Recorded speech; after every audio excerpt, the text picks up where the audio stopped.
But telling someone to shave or get a haircut or to get in shape or to fix their uniform or to show up on time or to work hard, that's exactly the kind of discrimination we want. We are not civilians. You are not civilians.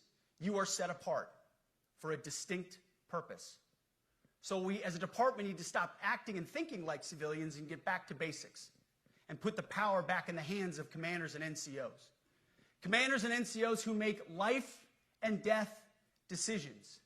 Commanders and NCOs who enforce standards and ensure readiness. Commanders and NCOs who, in this War Department, have to look in the mirror and have to pass the golden rule test. My kids, your kids, America's sons and daughters. So I urge you all here today and those watching, take this guidance and run with it. The core of this speech is the 10 directives we're announcing today.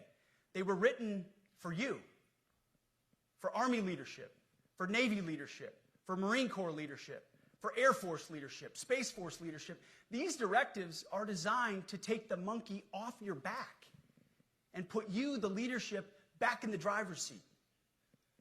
Move out with urgency because we have your back. I have your back. And the Commander-in-Chief has your back. And when we give you this guidance, we know mistakes will be made. It's the nature of leadership. But you should not pay for earnest mistakes for your entire career. And that's why today, at my direction, we're making changes to the retention of adverse information on personnel records that will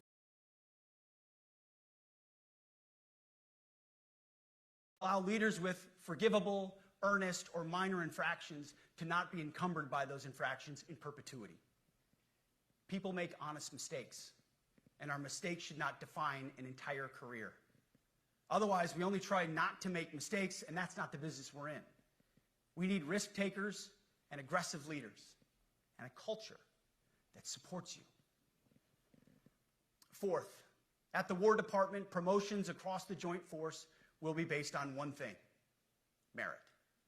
Colorblind, gender-neutral, merit-based. The entire promotion process, including evaluations of warfighting capabilities, is being thoroughly re-examined. We've already done a lot in this area, but more changes are coming soon. We'll promote top-performing officers and NCOs faster and get rid of poor performers more quickly. Evaluations, education, and field exercises will become real evaluations, not box checks, for every one of us at every level. These same reforms happened before World War II as well. General George Marshall and Secretary of War Henry Stimson did the same thing. And we won a world war because of it. As it happens, when he started the job, Chairman Kane gave me a frame and a photo to hang in my office. A matching frame and photo hangs in his. It's a photo of Marshall and Stimson preparing for World War II. Those two leaders famously kept the door open between their offices for the entirety of the war. They worked together, civilian and uniform, every single day. Chairman Kane and I do the same. There is no daylight between us. Our doors are always open. Our job together is to ensure our military is led by the very best, ready to answer the nation's call.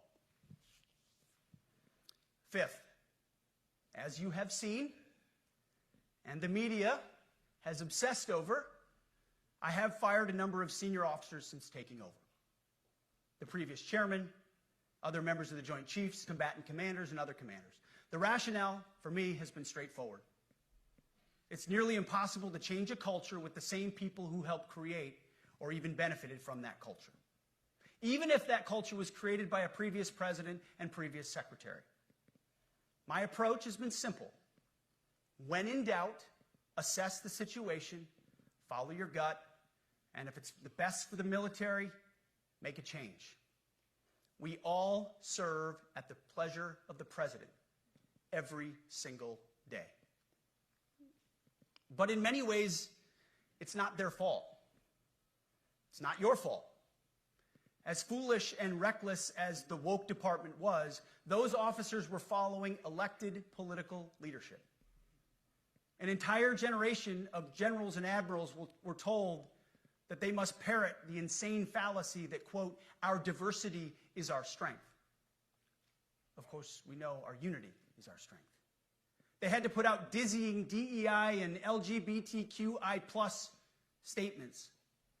They were told females and males are the same thing, or that males who think they're females is totally normal.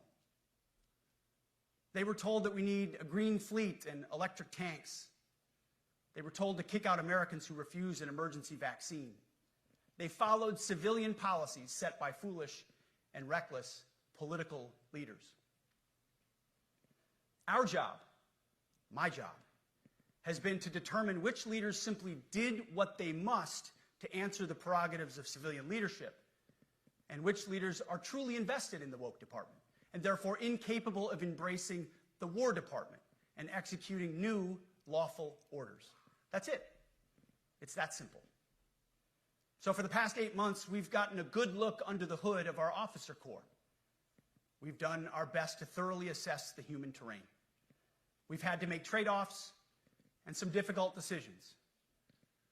It's more of an art than a science. We have been and will continue to be judicious, but also expeditious. The new compass heading is clear. Out with the Shirellis, the Mackenzies, and the Millies, and in with the Stockdales, the Schwarzkopfs, and the Pattons. More leadership changes will be made, of that I'm certain. Not because we want to, but because we must. Once again, this is life and death. The sooner we have the right people, the sooner we can advance the right policies. Personnel is policy. But I look out at this group, and I see great Americans.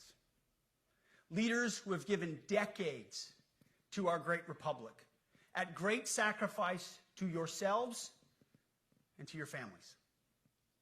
But if the words I'm speaking today are making your heart sink, then you should do the honorable thing and resign. We would thank you for your service. But I suspect, I know, the overwhelming majority of you feel the opposite. These words make your hearts full. You love the War Department because you love what you do, the profession of arms. You are hereby liberated to be an apolitical, hard-charging, no-nonsense, constitutional leader that you joined the military to be.